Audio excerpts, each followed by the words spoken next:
Hello everyone, কেমন আছেন সবাই? আশা করি সকলেই খুব ভালো আছেন। রিয়াস কিচেন প্যারাডাইসে আপনাদের সকলকে স্বাগত জানাই।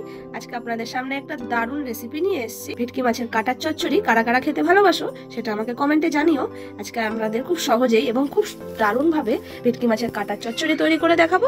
আমরা প্রথমে ভেটকি মাছগুলো কাটাগুলো ভালো করে ধুয়ে নিয়েছি। এবার এর মধ্যে লবণ হলুদ ভালো করে মাখিয়ে নেব। এটা মাটির উনুনে করে দেখাচ্ছি আপনাদের। আজকে বাইরে কড়াই বসিয়ে দিয়েছি এবং তার মধ্যে মাছগুলোকে আমরা ভেটকি মাছের কাটাগুলোকে ভালো করে একটু ভেজে নিতে হবে। একটু লাল লাল করে ভাজবেন, তাতে একটু মুচমুচে হবে, খেতেও ভালো লাগবে। আমরা টমেটো আর আলু কেটে নিয়েছি ডুমো ডুমো করে। এইভাবে কাটাগুলোকে ভালো করে ভেজে নেওয়ার পরে আমরা এগুলোকে তুলে নেব। তুলে নিয়ে এর মধ্যে সামান্য জিরে ফোড়ন দিয়ে দেবো। আমরা ভালো করে জিরে তেজপাতা ফোড়ন দিয়ে দিয়েছি। এবার আমরা আলুগুলোকে এর মধ্যে ছেড়ে দেবো। এইভাবে আলুগুলোকে ছেড়ে দেওয়ার পরে ভালো করে একটুখানি ভাজা ভাজা হলে এর মধ্যে একটু লবণ একটু হলুদ একটুখানি লাল লাল করে আলুগুলোকেও ভেজে নিতে হবে।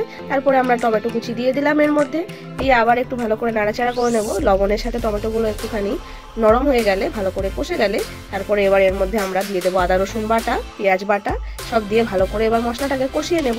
মশলাটা একটু ভালো করে ভাজা হয়ে গেলে আমরা সামান্য পরিমাণ মতো লবণ হলুদ জিরের গুঁড়ো লঙ্কার গুঁড়ো ধনের গুঁড়ো দিয়ে ভালো করে আবার মশলাটাকে আলুটার সাথে কষিয়ে নেব। অল্প জল দিয়ে নিয়েছি যাতে পুড়ে না যায়।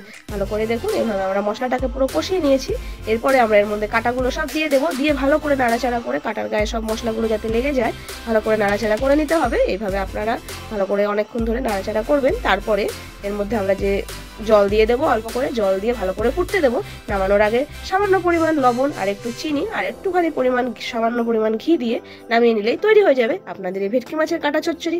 আপনারাও এইভাবে করে খেয়ে দেখবেন, খুব দারুণ লাগবে খেতে। যদি ভালো লাগে চ্যানেলটিকে অবশ্যই লাইক আর সাবস্ক্রাইব করতে ভুলবেন না। দেখা হবে এরকম আরো ইন্টারেস্টিং এবং সুন্দর রেসিপির সাথে পরের দিন। সবাই ভালো থাকবেন, সুস্থ থাকবেন। গরম খুব প্রচন্ড পড়েছে, সবাই বেশি করে জল খাবেন এবং শরীরটাকে ভালো রাখবেন। দেখা হবে এরকম আরো অনেক রেসিপির সাথে পরের দিন। টাটা।